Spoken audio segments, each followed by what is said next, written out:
ভারত যে একের পর এক খুনি আমাদের দেশ থেকে অন্য দেশে যাওয়ার যে একটা সুযোগ করে দিচ্ছে, সেটা আমরা আশা করি না তাদের দেশ থেকে।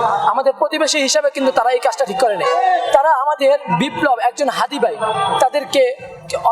তাকে হত্যা করিয়েছে একজন খুনি দিয়ে, এবং সেই খুনিকে তার দেশে আশ্রয় দিচ্ছে।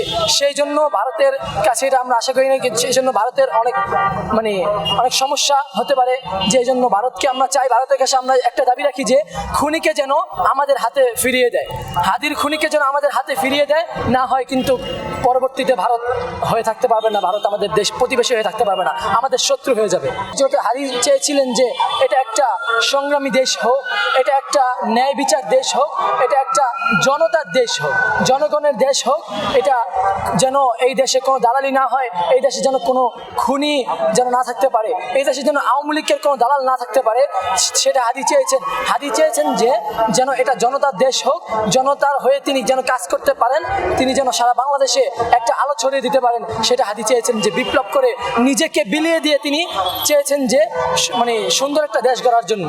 আমরা যে পূর্বে 15-16 বছর যে শেখ হাসিনার যে ইয়াতে ছিলাম, আমরা দেখেছি যে শেখ হাসিনা খুব অত্যাচার এবং খুব লুটপাট এবং কি আমাদের যে উন্নতি, সেই উন্নতি আমরা পাই নাই। যে জুলাইয়ের পর থেকে আমাদের যে সুন্দর উন্নতি হচ্ছিল, যে হাদি ভাইরা এবং বিভিন্ন তার সাথে যারা ছিল, জুলাই বিপ্লব যারা ছিল, সকলে অনেক ভালো কাজ করেছেন এবং দেশ উন্নতি করার জন্য অনেক কিছু চেষ্টা করছে, সেটাই আমরা আশা করছি। এবং আমরাই চাই যে হাদি হয়ে এবং হাদির বিপ্লব যারা ছিল, জুলাই সংগ্রামে যারা ছিল, আমরা তাদের জায়গায় হয়ে ইনশাল্লাহ আমরা দেশটাকে আরো এগিয়ে নিয়ে যাচ্ছি ইনশাল্লাহ। আমরা এখনো হাদি হত্যার যে বিচার, সেটা সঠিক বিচার পাইনি।